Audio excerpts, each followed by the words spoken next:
Yang terhormat Bapak Ulil selaku fasilitator.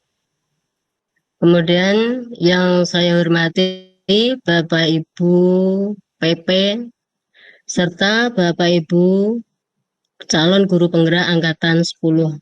Pertama-tama marilah kita panjatkan puji syukur kehadirat Allah Subhanahu wa taala yang telah melimpahkan rahmat serta hidayahnya kepada kita semua sehingga kita bisa bertatap maya ya, dalam ruang kolaborasi sesi 2 dalam modul 3.1. Nah, di sini sebelum presentasi dimulai saya akan memperkenalkan diri dulu. Yang monggo Pak untuk anggota kelompok kami. Yang pertama itu ada Pak Slamet sebagai presenter, kemudian saya sendiri yaitu Sri Sudarso sebagai moderator dan penulis, dan Bu Catur Ariana sebagai tanggapan positif dan penanya, serta ada Bu Setiana Jumala Laili sebagai penjawab. Nah, sebelum presentasi dimulai, pertama Pak tadi ya. Tadi sudah perkenalan sudah ya, kita langsung saja untuk presentasi kepada Bapak Slamet, waktu dan dipersilahkan. Waktu dan tempat dipersilahkan. Monggo Pak Slamet. Iya, Bu Sri. Apakah suara saya terdengar Bapak Ibu? Dengar Bapak. Dengar. Jelas Kemudian Pak. Jelas ya. Assalamualaikum warahmatullahi wabarakatuh. Waalaikumsalam warahmatullahi wabarakatuh. Sebelumnya saya mau memberikan pantun juga ini, biar sama Pak Suko. Ya, Sarapan presentasinya pagi, nggak bisa pantun ini Pak. iya, sarapan pagi dengan roti, bersiap-siap pergi bekerja. Sebelum masuk ke pembahasan inti, saya menyapa apa kabar semua.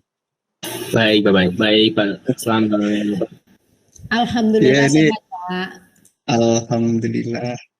Kami dari kelompok 2 ingin memaparkan hasil kelompok kami, yaitu tentang ruang kolaborasi modul 3.1, pengambilan keputusan berbasis nilai-nilai kebajikan sebagai pemimpin. Tadi nama anggota kelompok sudah dijelaskan Bu Sri Sudarse.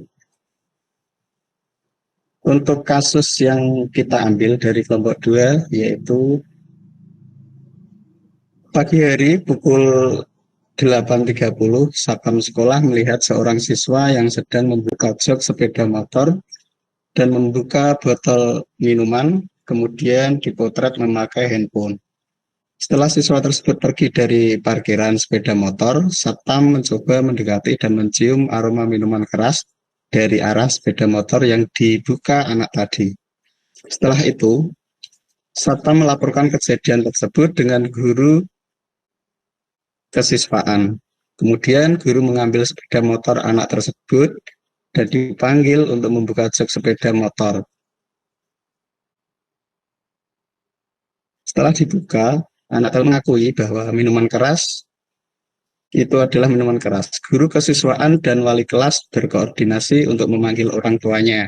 Kemudian dari pihak sekolah menjelaskan kejadian yang dilakukan oleh anak tersebut, bahwa aturan sekolah yaitu dilarang membawa atau meminum minuman keras di lingkungan sekolah dengan sanksi poin 100 atau dikembalikan ke orang tua. Awalnya siswa ini diberikan kesempatan untuk dibina sekolah melalui kesiswaan. Tetapi setelahnya agar tidak menjadi contoh buruk bagi siswa-siswa yang lain, pihak sekolah sepakat sanksi yang diberikan yaitu dikembalikan ke orang tua.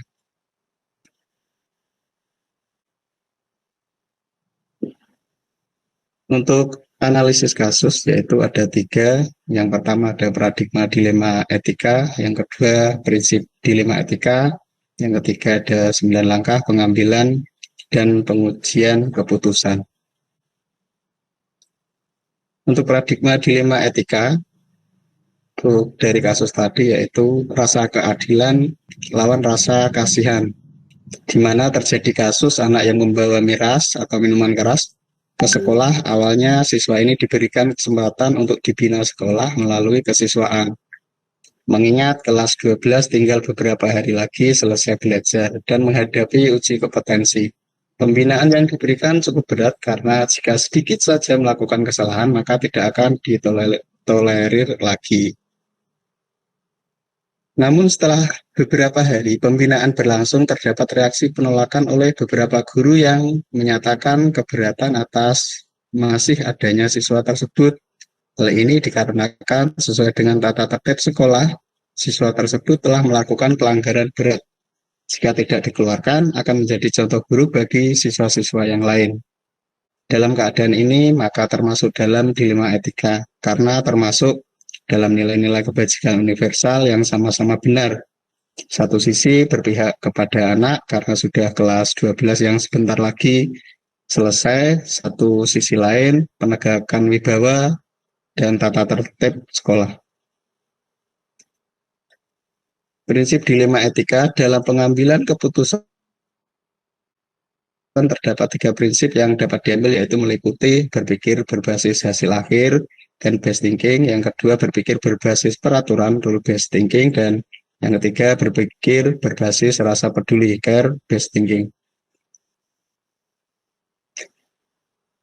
Prinsip-prinsip dilema etika berdasarkan kasus yang diangkat dari kelompok kami. Prinsip yang digunakan dalam pengambilan keputusan adalah berpikir berbasis peraturan atau rule based thinking.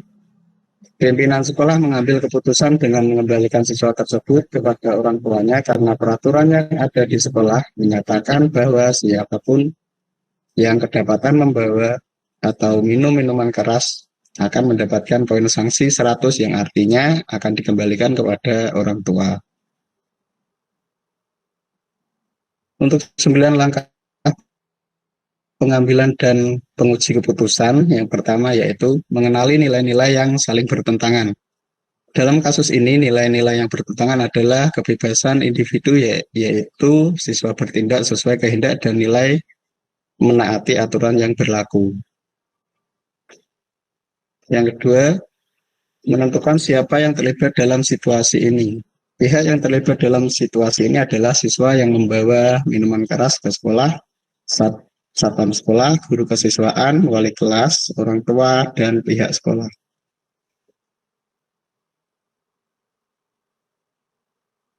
Yang ketiga, kumpulkan fakta-fakta yang relevan dalam situasi ini. Yang pertama adalah observasi satpam terhadap siswa. Yang kedua, penemuan minuman keras di sepeda motor siswa.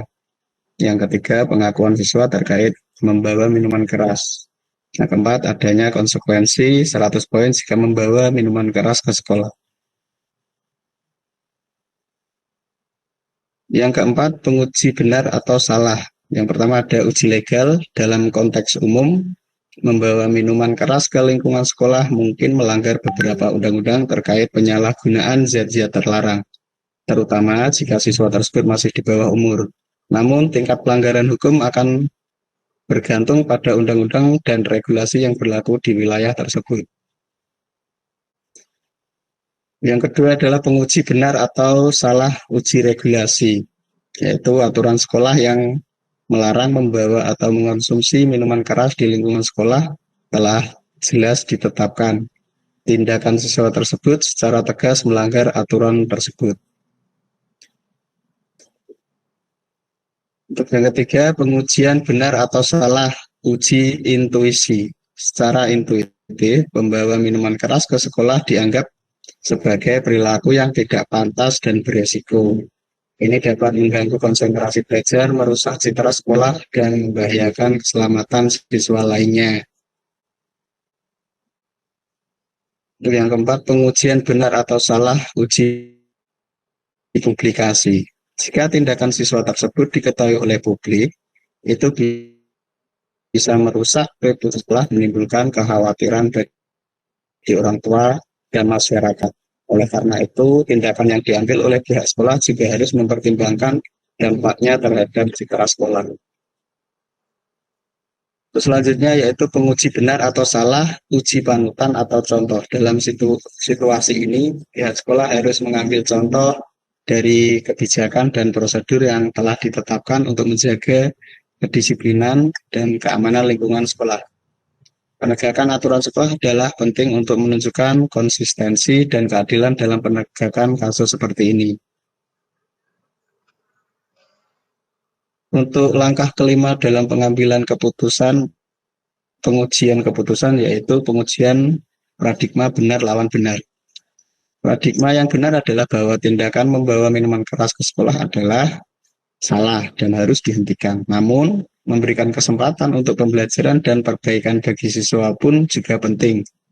Penegakan aturan yang ada di sekolah juga sangat penting dilakukan demi keadilan bersama, sehingga keputusan yang diambil tepat tidak hanya berdampak baik pada satu pihak, tetapi juga pada semua pihak. Untuk yang keenam, melakukan prinsip resolusi. Prinsip yang digunakan dalam pengambilan keputusan adalah berpikir berbasis peraturan rule-based thinking. Pimpinan sekolah mengambil keputusan dengan mengembalikan siswa tersebut kepada orang tuanya karena peraturan yang ada di sekolah menyatakan bahwa siapapun yang mendapat kedapatan membawa atau minum minuman keras akan mendapatkan poin sanksi 100 yang artinya akan dikembalikan kepada orang tuanya. Langkah yang ketujuh yaitu investigasi prinsip trilema. Pilihan yang tersedia adalah memberikan sanksi kepada siswa sesuai dengan aturan sekolah, memberikan pembelajaran kepada siswa tentang konsekuensi tindakan mereka, dan melibatkan orang tua dalam proses penyelesaian. Untuk langkah yang ke-8 yaitu buat keputusan. Keputusan yang diambil adalah memberikan sanksi kepada siswa sesuai dengan aturan sekolah dengan dikembalikan siswa kepada orang tua dan memberikan pembelajaran kepada siswa tentang pentingnya kepatuhan terhadap aturan sekolah. Untuk langkah terakhir dalam langkah pengambilan keputusan dan pengujian keputusan yaitu lihat lagi keputusan dan refleksikan. Setelah keputusan diambil, penting bagi pihak sekolah untuk terus memantau perkembangan siswa dan memberikan dukungan serta bimbingan untuk memastikan bahwa perilaku siswa berubah ke arah positif. Untuk mengakhiri presentasi ini, saya ada pantun lagi. Untuk apa jadi bujang? Cakep. Cakep. Hidup sepi sendiri saja. Cakep. Ingin hati presentasi panjang, apa daya masih ada acara. Terima kasih, saya kembalikan. Assalamualaikum warahmatullahi wabarakatuh. Klarifikasi, Pak. Waalaikumsalam warahmatullahi wabarakatuh. Terima kasih Pak Slamet telah mempresentasikan dari kelompok 2. Kemudian acara selanjutnya yaitu pemberi tanggapan terhadap apa yang telah disampaikan dari kelompok 2 kepada kelompok 3. Disilahkan, monggo. Ya, baik, terima kasih Bu Darse atas kesempatannya. Assalamualaikum warahmatullahi wabarakatuh. Waalaikumsalam warahmatullahi wabarakatuh. Saya mewakili kelompok 3 akan memberikan tanggapan positif. Yang pertama, yaitu secara keseluruhan sudah sangat baik. Saya sangat mengapresiasi usaha dan kerja sama dari kelompok 2 dalam menyelesaikan tugas diskusi modul 3.1. Kemudian penyampaian materi bagus, jelas, dan mudah dimengerti. Dan yang ketiga, untuk tampilan PPT-nya sangat menarik dengan perpaduan warna-warna yang sangat indah. Kemudian untuk isi presentasi sangat lengkap, rapi, dan informatif. Dan dari skenario atau kasusnya yang diambil, itu diselesaikan dengan baik, runtut, dan mudah dipahami. Kemudian yang terakhir, pengambilan keputusan berdasarkan nilai-nilai kebajikan, berdasarkan kasus yang diambil dapat diselesaikan dengan tuntas dan baik. Demikian yang dapat saya sampaikan. Terima kasih. Wassalamualaikum warahmatullahi wabarakatuh. Waalaikumsalam warahmatullahi wabarakatuh. Terima kasih Bu Tina atas tanggapan positifnya. dari kelompok 2. Kemudian acara selanjutnya yaitu dari kelompok 3 untuk kelompok 1 untuk bertanya kepada kelompok 2. Waktu disilakan. Monggo, Pak Ibu. Baik, terima kasih Bu Sri Sudarsi atas waktunya. Saya dari kelompok 1 izin bertanya. Satu pertanyaan saja, nggih. Pertanyaannya, apa saja fakta-fakta relevan yang perlu dikumpulkan untuk membantu dalam pengambilan keputusan yang tepat, dan bagaimana fakta-fakta tersebut mempengaruhi keputusan akhir. Itu saja, Ibu. Terima kasih. Terima kasih Ibu Rini atas pertanyaannya. Kemudian kepada Ibu Laili, monggo untuk dijawab dari pertanyaan dari Ibu Rini dari kelompok 1. Oke, terima kasih Bu Sri. Sebelumnya, Assalamualaikum warahmatullahi wabarakatuh. Saya izin menjawab pertanyaan dari Bu Rini tentang fakta-fakta yang relevan yang perlu dikumpulkan untuk membantu dalam pengambilan keputusan yang tepat. Adapun fakta-fakta relevan yang perlu dikumpulkan itu ada beberapa, Bu, ada 5 poin. Yang pertama, observasi yang dilakukan oleh Satpam kepada siswa yang membuka botol minuman keras di jok sepeda motor. Kemudian yang kedua, pengakuan siswa terkait dia membawa minuman keras di lingkungan sekolah. Lalu yang ketiga, sekolah memiliki aturan yang menyatakan bahwa bagi siapapun yang membawa atau mengkonsumsi minuman keras, maka dia akan diberikan sanksi berupa poin sebanyak 100, yang di situ juga harus dikembalikan kepada orang tua. Bahwa adanya beberapa penolakan dari Dewan Guru atas pembinaan siswa yang melanggar aturan yang membawa minuman keras ini cukup berat. Dan yang terakhir, di sini fakta yang sangat relevan lagi bahwa ternyata siswa yang membawa minuman keras ini sudah kelas 12 dan sebentar lagi akan lulus. Mungkin itu, Bu, ya jawaban dari saya. Monggo kalau mau ada yang menanggapi atau menambahi.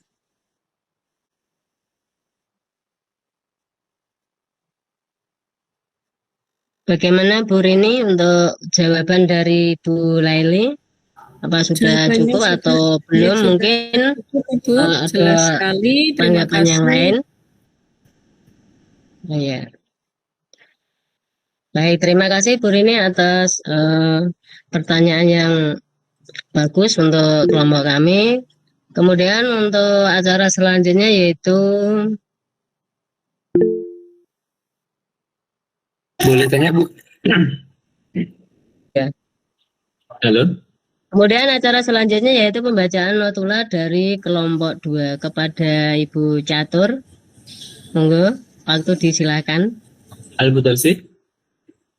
Halo, Pak. Monggo, Pak Ulio. Boleh tanya sebentar, Bu, ya? Iya. Ini nih, ini kan ada untuk sanksinya itu adalah itu, Bu, ya, pengurangan poin 100 ya.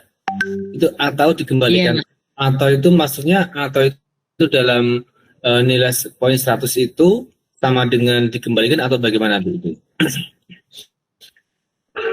Ya, Untuk izin kasus menjawab, Pak Ulio. ya, Bu Laili. Ya, Bu Laili, ini kasusnya Bu Laili, monggo untuk menjawab.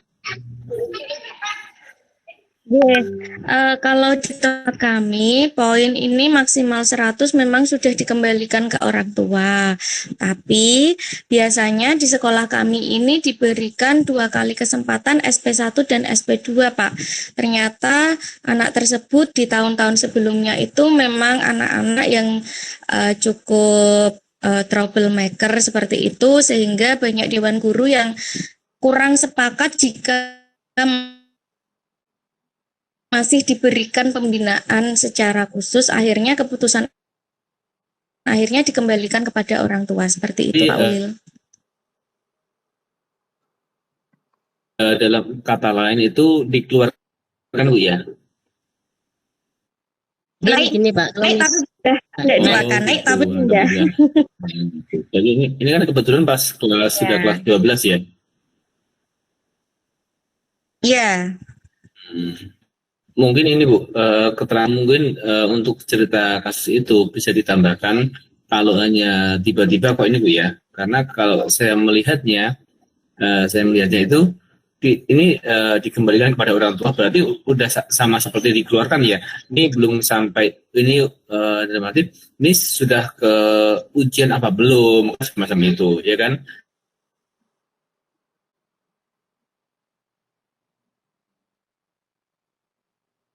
Ini juga belum ditambahkan. Ini seolah-olah kalau saya sebagai pembaca, saya melihatnya baru kali ini anak tersebut melakukan pelanggaran untuk membawa minuman keras Bu. Gitu. Jadi kalau saya melihatnya ini karena belum tahu Bu ya, saya melihatnya itu seperti wah ini ada yang bawa minuman keras langsung dikeluarkan atau dikembalikan kayak gitu. Atau mungkin Ibu boleh lebih jelas menceritakan kasusnya Bu. Untuk ketika ini mungkin nanti bisa ditambahkan supaya lebih detail lagi Bu ya. Oke, Pak. mohon tanya Pak ini Pak, maksudnya untuk kasus ini kan anak melakukan kesalahan baru pertama kali atau sudah beberapa kali begitu Pak maksudnya? Iya betul Bu.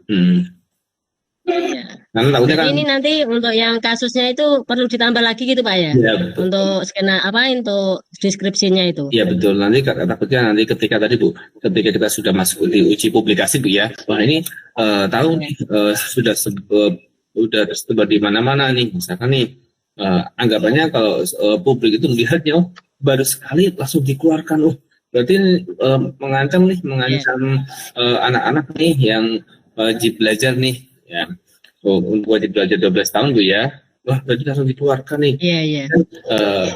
Anggapan pandangan publik akan semacam itu Bu. Betul, karena di pengujian juga kan butuh itu ya Bu, ada uji publik itu kan, uji publik bagaimana ketika publikasi apa ketika diviralkan kan, jadi seperti itu. Mungkin Bu Leli bisa menceritakan sedikit Bu untuk kisahnya Bu, supaya bisa Mungkin Pak. ya tepat. Oke, siap. Jadi begini Bapak Ibu, kejadiannya itu kurang lebih bulan April lalu pas kegiatan disnatalis sekolah kami. Itu memang dari pagi sampai siang tidak ada kegiatan, semuanya full lomba-lomba dan seperti biasa ada pentas seni. Di situ ternyata si anak kedapatan membawa minuman keras itu dan juga membawa rokok dengan mengajak teman-teman yang lainnya juga, tetapi yang membawa memang dia. Ketika dibawa itu memang ketika saya tanya, mohon maaf Pak, kebetulan saya yang menangani, itu ditanya malah marah-marah, memang dalam keadaan yang sudah tidak sadar.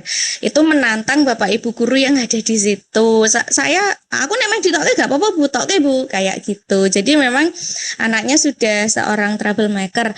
Akhirnya karena kita tahu bahwa si anak dalam keadaan yang kurang sadar, kita bawa ke ruang kepala sekolah, kita ajak untuk bicara baik-baik dan kami langsung berkoordinasi dengan wali kelasnya agar orang tua menjemput ke sekolahan pada hari itu juga. Dan ternyata setelah dipanggilkan dari orang tua dan juga pihak BK, ini baru sudah diketahui bahwa anaknya itu di kelas 10 sudah pernah bermasalah, yaitu membawa rokok dan mengonsumsinya serta jarang masuk kelas atau memang suka membolos. Seperti itu Pak Ulil, sehingga diberi kesempatan beberapa bulan, tetapi kemarin bulan Juni ketika rapat pleno kenaikan kelas di kelas 12 ini si anak diberikan keputusan bahwa dia harus naik tapi pindah. Seperti itu. Jadi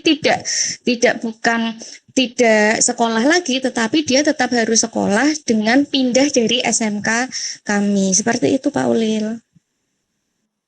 Itu. Terus kemudian untuk anak tersebut sekarang pindah di sekolah mana, Bu?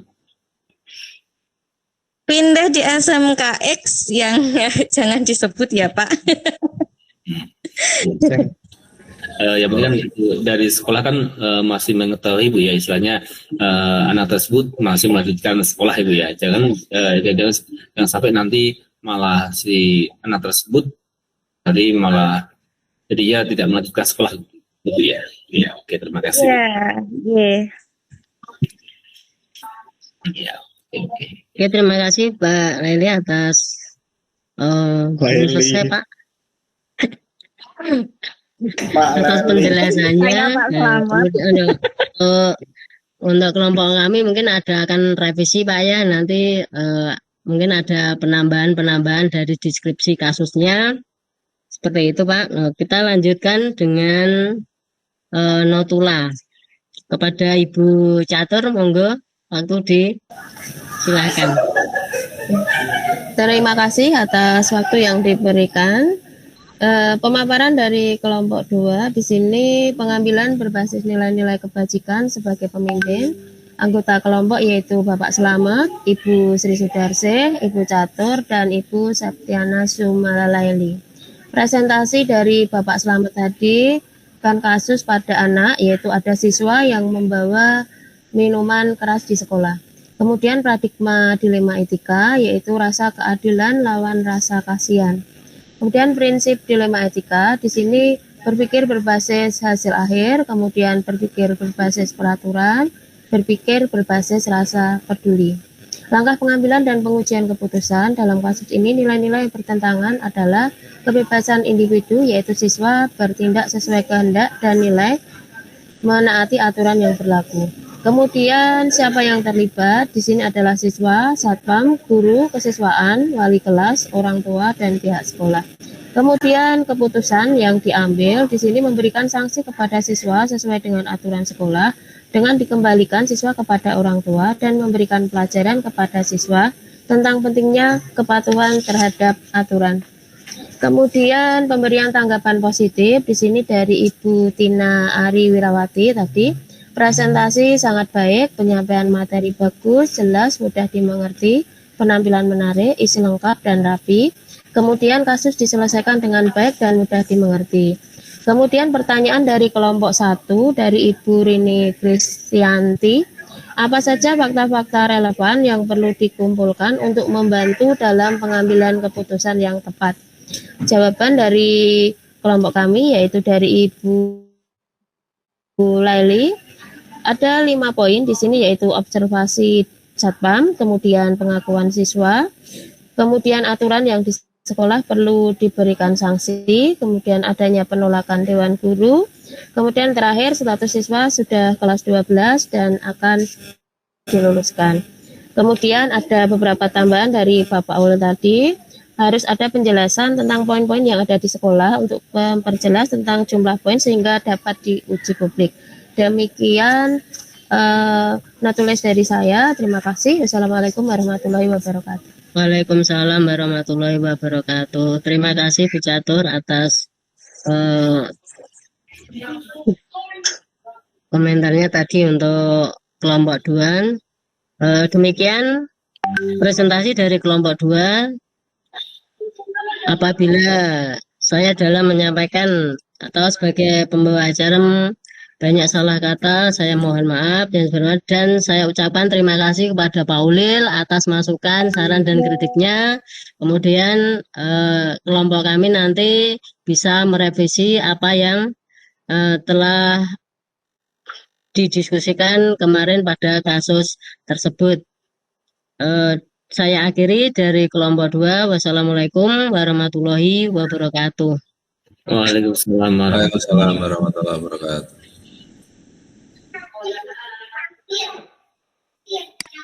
Ya. Terima kasih untuk